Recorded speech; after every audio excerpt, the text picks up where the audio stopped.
I'm Yuri. I'm Jacob. And we're going for a drive. The all-new 2025 Subaru Forester. Without launch control.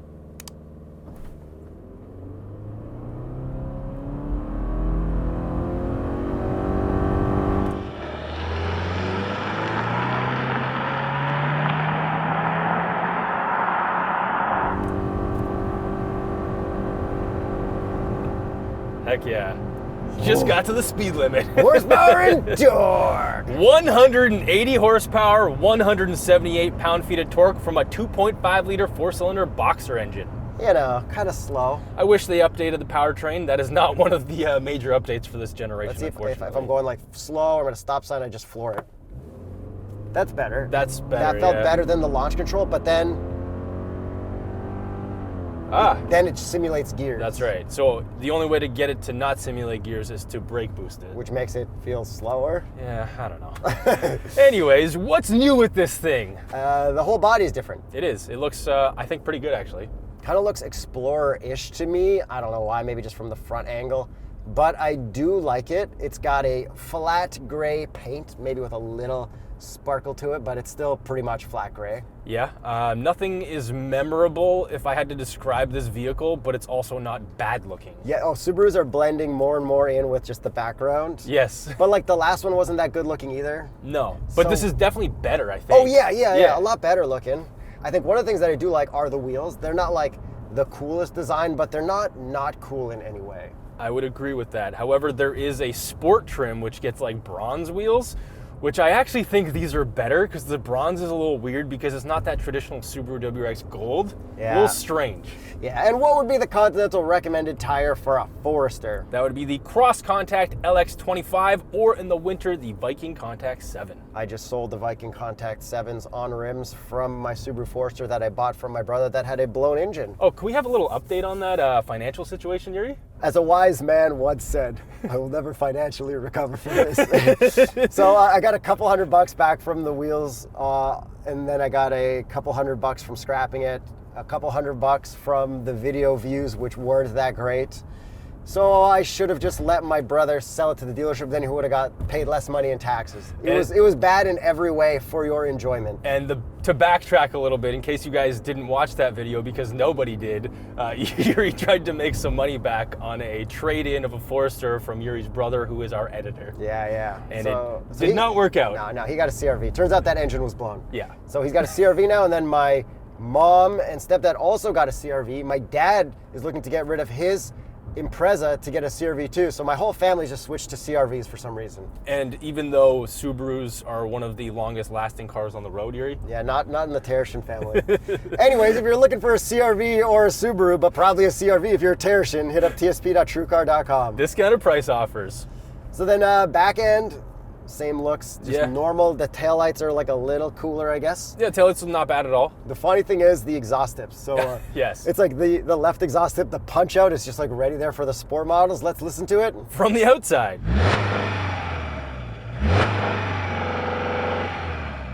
What if I rev it in neutral? 3,000 RPM. Yeah, a little depressing. What if you just floor it again? And then put it in neutral. No! At least it's not pumped in. Yeah. Man, is this ever slow. But some people are okay with that. A lot of people are okay with that. Yes. They're not spoiled like we are. But even beyond being spoiled, like this is genuinely pretty slow. Okay, we have a floating roof design on the front and the back. A little line there. With the symmetrical all-wheel drive logo. And then see this pattern here right in front of your face? I do. It's kind of golf ball-esque, but not. Yeah, parametric golf ball. Yeah, let's go with that. We have that as well on the side. On the outside. On the outside. Yeah, it does look kind of cool there. I did notice it. And then one feature that I'd like to point out is the fender flares, or whatever the plastic trim would be called on that. Kind of looks Subaru WRX-ish. Yeah. Because it's got that like air channel thing going on. Yeah, air channels for fuel economy. Fuel economy. Let's talk fuel economy. People probably care about that. What is the combined fuel economy? Yuri? Guess. 8.4? Pretty close. It is actually 8.3 liters per 100 kilometers combined. Nice. Seems to be a pretty good number. I don't know if you can get that in the real world, but that is the quoted combined number. Yeah. But you know what's nice about the looks of this car? To finish it off, What? from the inside, lots of viewingness. Visibility is the word. Viewingness. I would agree with you. The A-pillars are pretty small. We got these little corner windows. It's pretty nice to be in here, actually. That is, I think, the best part that matches the shape. And then, like, looks-wise compared to the CR-V, maybe a Tucson, CX-5, RAV4. Yeah. What's, which one looks the best? Like, I think CX-5. It's the probably nicest looking one. Let's see.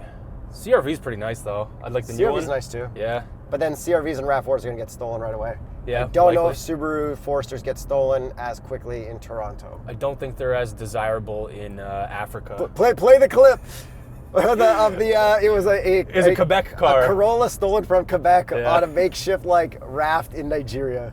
Shout out those guys. Oh, man. That Top Gear challenge was my favorite episode. That's probably how they're figuring all this stuff Yeah. out. So for the next segment of this car review, I'd like to come to a full stop. Okay. This is what I've been complaining about the most on my Instagram. What's that? Okay, if we put it in park, Yeah. we click this hard button for the camera, which is nice. Okay. Oh, nice 360 camera. This is its special own egg mode. It is, yeah. Say we were trying to park. We have a vertical infotainment. If we push this park button while we're, in our normal screen, right now we have a 360 camera, but usually it pops to like the front view and the wheels, or the front view and just the front from the top. Okay. And sometimes if we're in reverse, we can get a 360 camera, Oh, boy. which then we have, it's very small. Yeah. Then we got a bubbled, like full GoPro One, like ridiculous fisheye. This isn't even GoPro One. This is like an Insta360 camera almost. full Like, reverse, which is very hard to understand. And then this like radar thing at the back. Like Yeah. this size could fit in here. They've Yeah, like in literally my Raptor? gone back Yeah. in time because they wanted to have a dumb vertical screen. So that whole team, Yeah, no, that reverse camera was actually insanely like, hilarious. nice that we have a 360 camera, but like, could you have made it any worse? I don't think so. The resolution was pretty good. If I do have to compliment one thing about that. Yeah, but it's so warpy that like, I know. It's No, hard. I know. Maybe you get used to it, but like, I had to pick one thing, Yuri. There's nothing else good about that. yeah, okay. So that has been driving me bonkers. And then the next thing that's been driving me bonkers, we have wireless Apple CarPlay only, no wired in here. You can get wired in the lowest trim, but then you probably miss out on a lot of features. Because of that, if you do any Instagram videos or anything, there's always a delay, man. Look at my Instagram story. Look at this story. Okay, and I guess wishing someone gets fired is a little harsh. Like, I don't really mean that. But I mean, there's high turnover at car companies. That person's probably at Mitsubishi by now, so like, whatever. How laggy. My lists weren't even in sync at all. Yeah. And like, obviously you don't buy cars so you can Instagram story, but like, man, like technology is like, this is like what the heck? Yeah, no, it is pretty annoying. Maybe it's just the journalist problem. Yeah, or if you sit on your phone and watch TikToks while you wait to pick someone up, you're gonna have to disconnect your car from the thing. It's a thing we've talked about before. It is, I hate it. Just give me wired as an option. That's right. But we do have a wireless charger that makes fax machine noises. It does, and it does wirelessly charge your phone. Yeah. It actually does work. And then we do have USB-C and USB-A still, which is nice as this weird transition point. Okay, I'm gonna put you into the driver's seat because if I keep ranting, we'll be done this review in 2 minutes, and I need you to drive a little bit. All right, let's see what I can talk about for the rest of this review. Got traction off? Traction off, baby. Oh my goodness. Let's go. Oh, 2,500. I could beat this to 30 feet. And I'm in sport.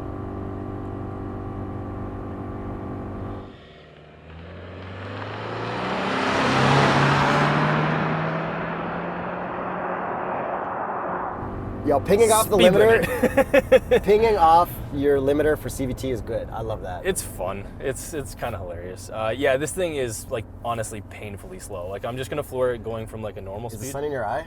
Yeah, left eye over here. Left eye Lopez. 3, 2, 1. Really? Okay. And it's still in my eye. Yes. So Complete fail. On my drive here, sorry to interrupt your thing. That's the sun okay. was perfect. I go full straight west. Yeah. The sun was in my eye perfectly, even with a thing. It was in my eye. If you drive that direction Yeah. for your job, you cannot buy this car because the visor is so bad. Yeah. Mazda changed it in their CX-90 and 70 and stuff. Subaru, you have to do that as well. Because like, I drive to pick up my kid from her daycare into the sun every morning, and then on the way back, like I get sun, because I guess if you go back and forth the same way you get sun. And it's so annoying. Yep, So you fix your actually have to have a visors. good visor. You do. It's a critical feature of a vehicle. That's why we test it. It is critical. I know. Yeah, you're saying something about engines and powers? Yeah, so if I get to an appropriate speed, just cruising along over here, I'm gonna floor it! Oh my goodness. Okay, yeah, That's Subaru has a good engine. Like in the Outback. Exactly. Put that engine into this, and then I will no longer complain about the speed. Or just get an Outback. Yeah. Like how much that's room are exactly you it. losing compared to this? Probably nothing, and I think it looks cooler as well. You Yeah, got that especially wilderness that and with all the that. wilderness, yeah. I think you can get it in this as well. Pretty sure. Maybe they haven't released it in this new generation yet. I think they're coming out with a hybrid for this, so then you'll have the faster speed and all that crap. Right. But yeah, until that time, who cares about the speed because it is terrible. Speaking of the engine, Yes. what if you pop the hood? Do we have a dipstick? Do we, Yuri? Yeah, we do. Hell yeah. So that means it passes the dipstick test. Yeah, it's been a while. It actually has been. And what would be the TotalEnergies recommended oil for this Forester Boxster engine? Boxer engine. A Boxer, Yuri. Boxster. It's not a Porsche. That would be the TotalEnergies Quartz 9000 0W20. Always follow your manufacturer's recommended guidelines. And click the link you see on the screen if you want to check out your recommended oil. Yeah, go down, right click, open a new tab, catch that at the end of this video. And the best part is, it'll give you the actual amount of fluid that you need, and as well as all the additional fluids that your vehicle might need in addition to just oil. That's good, because when I was like younger trying to like do my own oil changes, you're like, how many jugs do I need? That's I don't what I'm know. saying. And I didn't have the internet on my phone back then. I've legitimately been using it for my oil changes at home. It's great. Now, I do want to mention the suspension. It is really soft. Nice. Like, really nice. This is way better than any Mazda in terms of suspension for softness. Yeah. Not exactly for handling. I'm sure a Mazda CX-5 or whatever would be better, but who cares about handling in this class of vehicle, in my opinion? You know what this probably could handle? What? Snow. The hell out of some snow and mud and dirt terrain. We have 2 X modes. X mode is traction Jesus. Yeah. It worked really well before in the old wilderness thing I drove. I love X mode. I guess technically 3 because normal is 1. So we do have snow, dirt, and deep snow and mud. Yeah, And you can get to that through the menu by clicking the car or swiping at the top where your weather is. Yeah, so if you don't care about the weather, you can have your X modes on the screen at all times. And then I did mention I was in sport mode earlier. We have sport and intelligent on the steering wheel, which kind of just basically changes your throttle input. Hey, pretty cool that we have an analog tack and speedo with digital in the middle still. These days? I like that. Oh, where are you going with your bubble? I honestly can't tell. I think I'm going to space. It's so hard. It is really bad. Yeah. Okay. Oh, I do like that we do have auto vehicle hold. Yeah. That is cool. Because then I at don't really stop use that signs, stuff. I know, but you should because it's very convenient.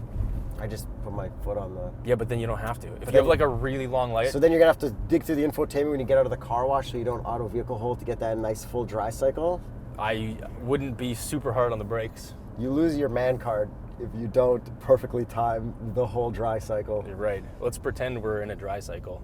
Let's see if I can do that See right if I'm here. wrong. Okay, so auto vehicle hold off the, oh yeah. Let's see. Oh yeah. See, it's on, but I can pulse this really quickly. Look at that. Nailed it. Ah, you had to do it. All right, yeah, Yeah. all right, fine. So there you go. Still You're- got my man card, you're and good. I can use that feature. Not that there's anything manly about getting a car wash. Absolutely nothing. Steering, nothing remarkable whatsoever. It is super light, and this thing body. I can't believe actually how much it's body you setting rolling. up for some Saudi drifting? Like, chill, Yeah, bro. I can't believe how much is body rolling. We do have paddles for some reason, so they are there. They do exist, and it does give us fake downshifts and no fake upshifts, but that's okay. Hey, seat presets, Yeah, forward and back lumbar, and seats very, very comfortable. but only on the driver's side. Do you like it? I feel like it's like a wall pushing you forward. Adjust it. Yeah, I see what you mean about the wall. But it's still pretty good. The great wall of seat. Yeah, like China, but different. That's right. Okay, we have eyesight, Yes. and it's got the mono camera, but you really need to like use your wipers to clear that in the morning because it's like full panic mode if there's any like frost on it or like. but at least you can, and condensation. it's not like in the front bumper like Yeah, some other cars. But like, man, if every single morning it's like beep, beep, beep, not working because of condensation, it's like just put it in my front bumper. yeah, I get that. And then it is pretty good, like radar, adaptive cruise, lane centering. Not like the best, but it is pretty good. And then you have, for your distance control, the amount of distance in front of you with 3 little like green lights that show up as like a fake HUD. Because Oh, there yeah. is no head-up display, which is fine. Right. And that would also be your warning lights as well. Yeah. Has Subaru fixed the LED brightness on the Yeah, steering no, stop. wheel? Before you do it, pull it all the way back and keep it pulled. Yeah, then it's bright. Yeah. But why would I do that? Who I does don't that? know. Maybe that's their reasoning. They did not fix it. It is still very dim. To make the bulb last longer. Like, look at that. Okay, whatever, man. No, it's not whatever. Fix it, Subaru. It's whatever. It's a to new me. car. Okay, normal shifter. Yeah. That's cool. Cup holders. That's good. They'll fit a small cup just fine, but I used the medium today because I'm extra tired. There you go. Back seat room. As you can see, I got my car seat in the middle, forward facing. My kid loves that angle, so she can see the artist of what's playing in Spotify. Can she read? No, but she likes the photo. Nice. And if it's a photo she doesn't like, we gotta check the next song. Maybe you should put her on the side so she can't see it. Then she complains that she can't see it. But which And one she's- do you prefer complaining about? In the Nissan Kicks, I put her in the side, and she's like, "This is a stupid car. Bring me back the truck." Which, in all fairness, F-150 was cooler. Yeah, yeah. And the Kicks was a little stupid. We don't have any peasant blockers back there. No, but you fit fine back there next to the child seat. No, I don't. Not at all. Your headroom? Headroom, yeah. Headroom and legroom. Headroom Obviously and legroom. not next to the seat. Well, hey, we got to be specific here. Yeah. But if that seat wasn't there, I'd be very comfortable back there. It's a bit better on one side than the other. And then trunk space is totally fine for a vehicle in this class. Power trunk, unlike my Subaru Forester, RIP. Your one-day Subaru Forester. Yeah, whatever. And we do have a lock and close button back there, and a bunch of grocery bag hangers, good privacy cover. Nice. It's good, very utilitarian, utility, and kick to open. Nice. So is that everything with the new updated Subaru Forester? I think so. Not very exciting, but nice and normal, soft suspension. If you need an all-wheel drive SUV and you don't care about anything, Especially speed. If you really don't care about speed, this is the one. this is pretty all right. They didn't do too much wrong besides the 360 camera and infotainment. Yeah, but I do really have to compliment them on the softness of the suspension. Because even adjusting your climate's kind of annoying. Like, Yeah, I know. Yeah, like sure you got the blue and red, but then digging through these menus and stuff, or even pressing it on the bottom here is like. but at least you have a hard button or a button the whole time for heated and ventilated seats and stuff. Yes. Let's get to the price. This is one of the toppest trims, if not the toppest. It is $44,995. Canadian. So probably in the ballpark of everything else. Yeah, I feel like that is pretty expensive, but also what it should cost. For You one of can't these get away events. with it. It's like nearly 50 grand. Yeah, It's crazy, but whatever. yeah. It's insane. Would you get this or a CRV or a RAV4 or a CX5 or a Tucson?